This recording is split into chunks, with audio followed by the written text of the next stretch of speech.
Have you been hearing a sound in your ears, maybe a buzzing or a ringing sound, and you can't tell where it's coming from? It doesn't feel like it's coming from outside. Well, what you've got is called tinnitus. And if you allow me to, I'd love to explain to you the basic facts about tinnitus that everybody really needs to know. Hello, my name's Nasser. I'm the tinnitus guy. I've got 16 years experience working in audiology, both in the NHS and outside in the UK. And this is my opportunity to share my knowledge and my experience with you. So thank you for joining me on this journey. I look forward to spending this time with you. So let's start by defining what tinnitus is. The definition of tinnitus has changed over the years. It's been studied for decades. And while at one point people referred to tinnitus as a phantom sound, which gave the idea that it was a sound that actually existed almost like part of our imagination. We've now recognized, we recognize that tinnitus is a real sound that a person hears as real as my voice is reaching you right now. The only difference is that the sound is coming from within your head. And even that isn't completely true. So the definition of tinnitus that's widely accepted today is that tinnitus is a sound that comes from inside the body, primarily from the head, and is not coming from the outside world. So that's the key difference. If the sound is coming from outside, it's not tinnitus. If it's coming from inside, it is tinnitus. Now, people experience that sound in different ways. Some people hear it in both ears. Some people hear it just in the one ear, and some people hear it, they will just say it happens within my head. The majority of people will fall into one of those three camps. There is a certain type of person who actually locates their tinnitus outside their head. So they'd say, actually, if they were to geographically locate it, they'd say it's about here somewhere. But that is the minority of situations or people. Let's talk about who experiences tinnitus. Who can it affect? Well, actually, everybody. It affects children and it affects adults. It's more likely to affect you if you're an adult, but the prevalence rates in terms of children are actually quite comparatively equal to adults in certain studies. There's no real difference between males and females. It happens about the same rate. And in terms of the prevalence rates and studies that have determined what that is, it seems to be about 13 to 15% across the population. So in the UK, it's estimated that there are 7.1 million people that live with tinnitus. A much smaller subset of that population is significantly adversely affected by it. So if you're watching this video and you're struggling with your tinnitus, you fall within the 1 to 2% of the population, and some studies have it as low as 0.5%. But we might say quite confidently that about 2% of people in the country or across the world are living with tinnitus, and it has a significant impact on their life in a negative way. So they're the types of people you can imagine across a population as big as the world is or a country is. That's millions and millions of people that are living with this condition that isn't really well understood. So it's fairly common, and this is a really important point. 1 in 8 people are estimated to be living with tinnitus at this point in time. And it is more common as we get older. So people that are in their 60s are 2 to 3 times more likely to experience tinnitus than somebody in their 40s. I think a lot of that is to do with the fact that often when we get to our 60s, we start to develop hearing losses. And it's the comorbidity of having tinnitus as well as a hearing loss that often makes people much more aware of their tinnitus. So our awareness of our tinnitus will change based upon other things that happen in our lives, and that's probably the factor that is going to mainly increase the amount of people that self-identify as living with tinnitus. Tinnitus can be divided into many types, but let me give you the most common. The most commonly accepted differentiation of tinnitus is into 2 categories: objective versus subjective tinnitus. Let's start with subjective because that's the most common, and that's what we often mean when we talk about tinnitus. Subjective tinnitus is a tinnitus that you would identify as experiencing, but nobody outside of you can have access to that sound. So if you think you're hearing your tinnitus, whether it's a rushing or a ringing sound or whatever it may be, and nobody else can hear it, I can't stand next to your ear and hear anything, that's called subjective tinnitus. And the overwhelming majority of cases of tinnitus fall into this camp. This is called subjective tinnitus. Objective tinnitus is a type of tinnitus that can occur whereby the person hears the sound, but other people, whether with or without medical equipment, can also hear that sound. That's often the result of mechanical movement within the body, or some type of physical movement that's happening within the head, within the neck, within the jaw, that leads to a sound that actually can be heard and can be accessed from the outside world, often with a stethoscope or some sort of device that can allow the person to augment the sound and have access to it. So this type of tinnitus is a lot less common. It's known as objective tinnitus because somebody outside of us can also have access to it. But actually, in terms of being able to name things, clinically, we try to use the name somatosound for this type of tinnitus in order to say a somatosound is a sound that is actually has acoustic energy, that has enough energy that we can access it from the outside with our tools and with our equipment. And we want to therefore differentiate between a somatosound and what we would normally refer to as tinnitus, which normally we have no access to. So one way of looking at tinnitus is to say there is objective and there is subjective tinnitus, which is commonly referred to in those terms. And then there is another camp of clinicians who say actually we shouldn't refer to objective tinnitus as objective tinnitus, we should rather refer to it with the term somatosound. Soma meaning a bodily sound. Then we might divide, if we go further, we might divide our tinnitus types into types of tinnitus based upon the nature of the sound that you hear. So these are often the common types of demarcation or division that you might find. The first type of tinnitus that is the most common is a tinnitus that is often referred to as being tonal, so like a pure tone, beep, that type of sound, and it varies in terms of frequency. You might find people describing it as a roaring sound. Other people might describe it as a ringing sound like the bell, and there's umpteenth amount of descriptions that you might get for tinnitus. All of those types we might cluster together and just call it normal. We might call it tonal tinnitus or a variation of tonal tinnitus. This is the most common type of description of tinnitus. The second type of tinnitus that we might divide or we might categorize in terms of the nature of the sound is called pulsatile tinnitus. Now, pulsatile tinnitus is a type of tinnitus that in some way resembles our pulse. So we all know what our pulse sounds like. If you put your finger against your jugular vein or against your wrist, you often hear the pulsation of the blood that flows through the arteries. Sometimes tinnitus can actually sound like that, and it can either sound like it because it is that, you actually are hearing your pulse, or it's a sound that mimics that in some way. There are many reasons why we experience pulsatile tinnitus. It is more rare than the other type I just spoke about. However, it is a type of tinnitus that if you experience, it really does need to be investigated by an ear, nose and throat consultant in order to rule out any types of pathologies that otherwise tinnitus might be representative of, that they might need to be intervened for. So if you have pulsatile tinnitus, you have a rarer type of tinnitus, and it's a type of tinnitus that really you need to be going to see a specialist about, and it normally, as an audiologist, it would be a red flag, and we'd want you to be investigated by a consultant or a specialist. The third type of sound that you might get when it comes to tinnitus, and this is a type of tinnitus which is a lot rarer, and it's an interesting type. It's called musical tinnitus. Now, you'd be surprised, some people actually hear music in their heads. And I've got a really interesting story that I can share with you about when I came across somebody who had musical tinnitus. So musical tinnitus, before I tell you the story, is when somebody actually says they hear a musical tone. Usually it's a type of a snatch of music that they've heard as a child. It often happens to people that are much older and people that have fairly severe hearing losses. Much more common also in women. So that's the type of demographic of people that experience this. So musical tinnitus is when the person identifies a tone or a tune that they've heard as a child.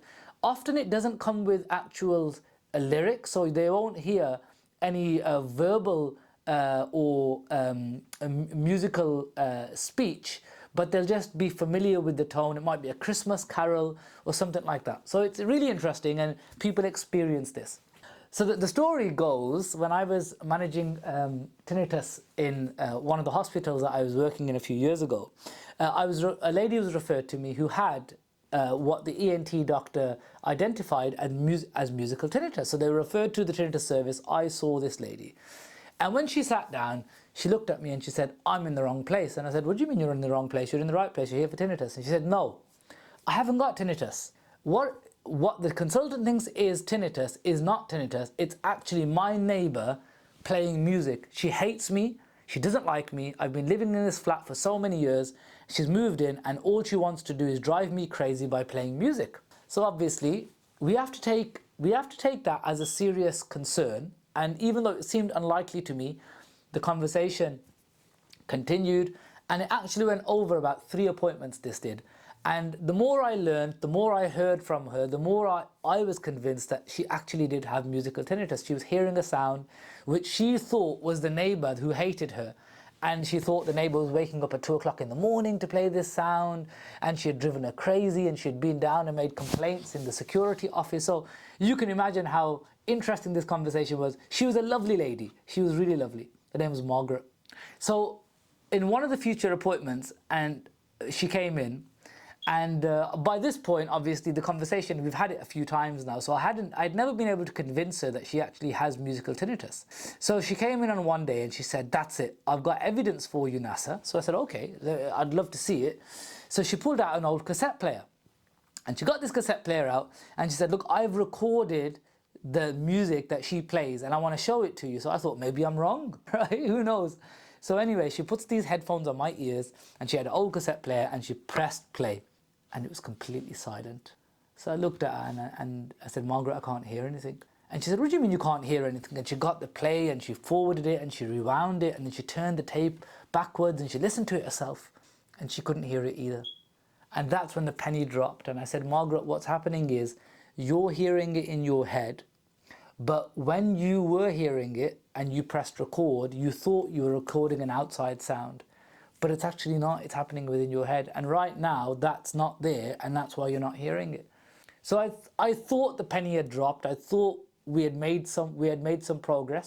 The next time she came in, she said, "No, Nasser, I don't believe you. It's still my neighbor." And when she said that the 4th time, I discharged her from our service.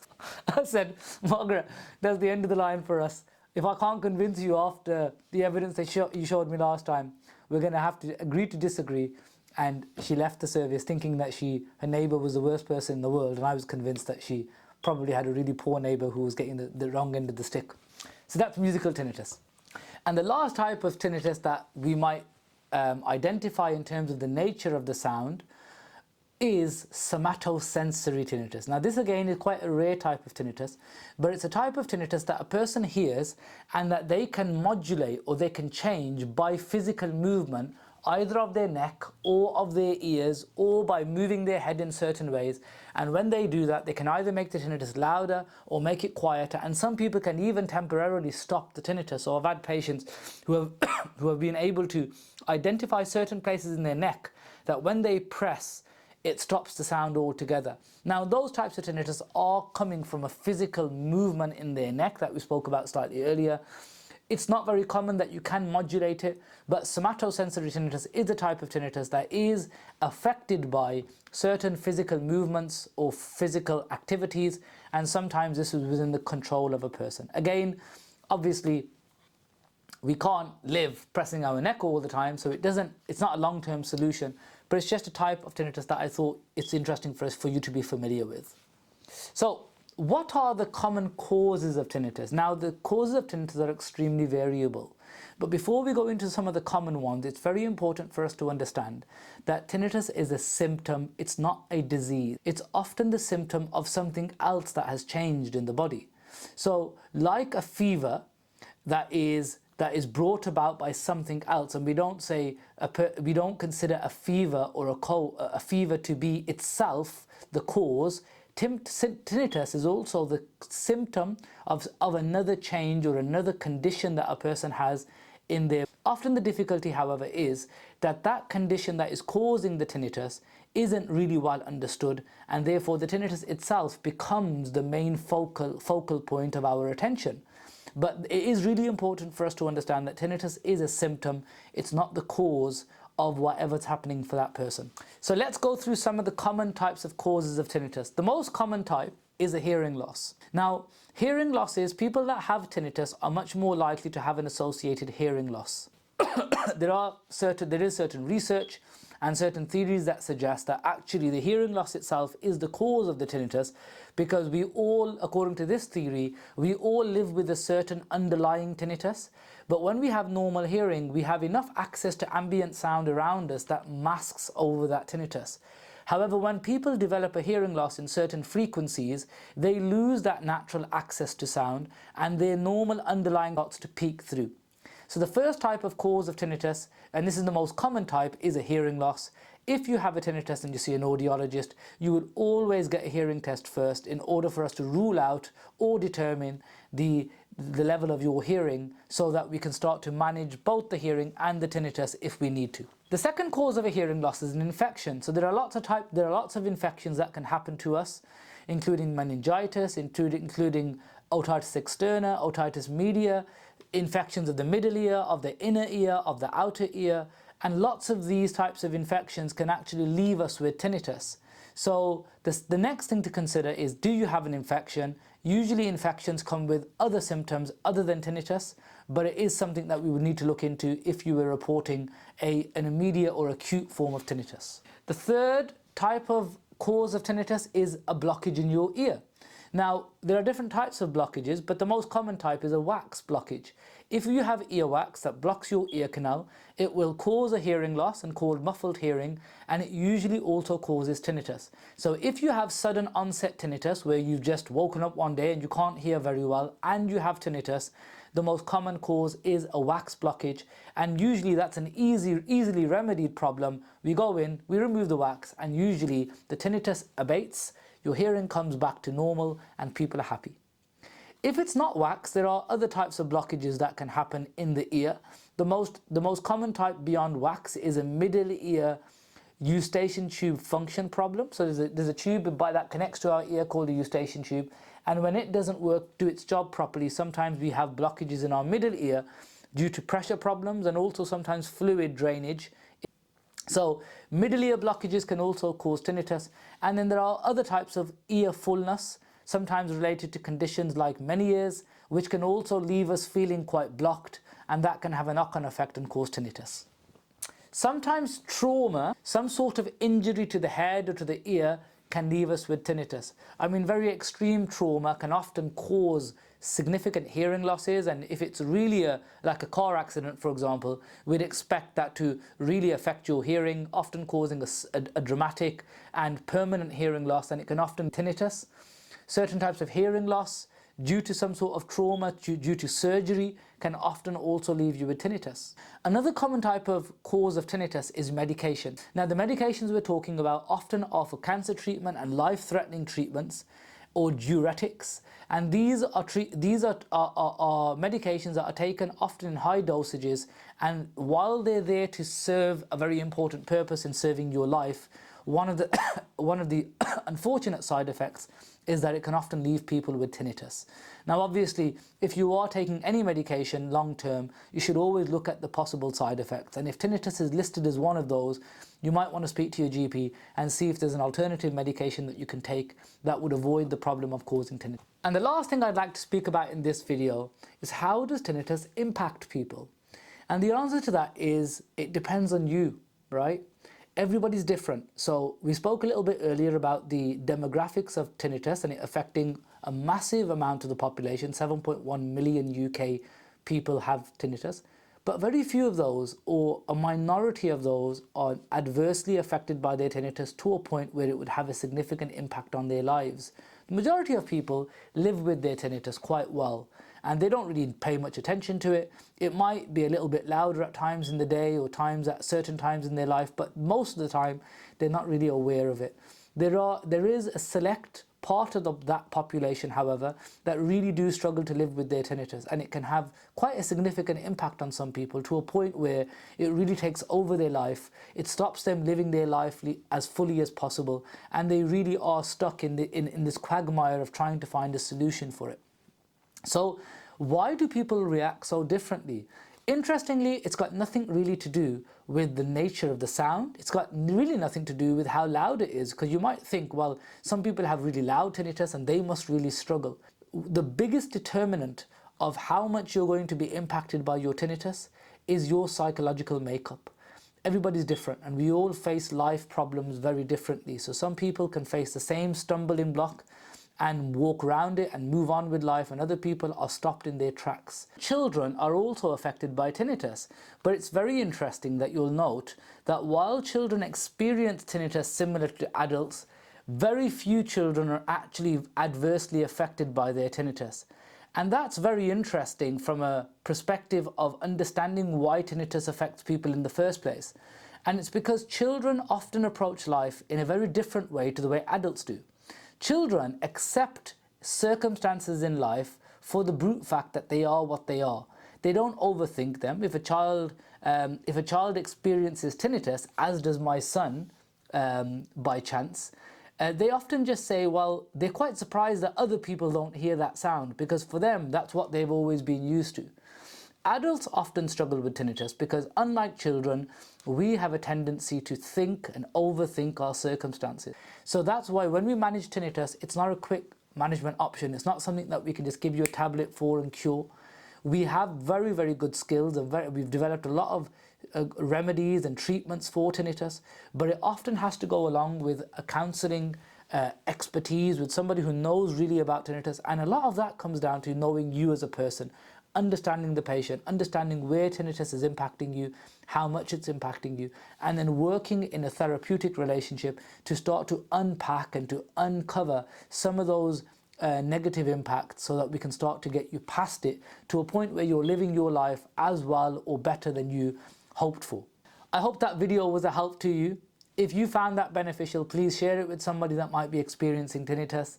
Don't forget to subscribe to the channel. It helps me know what to do for you and what videos to make. Leave a comment in the comment section. Speak to me. I'd love to respond to you and give me some ideas for things that you want to know.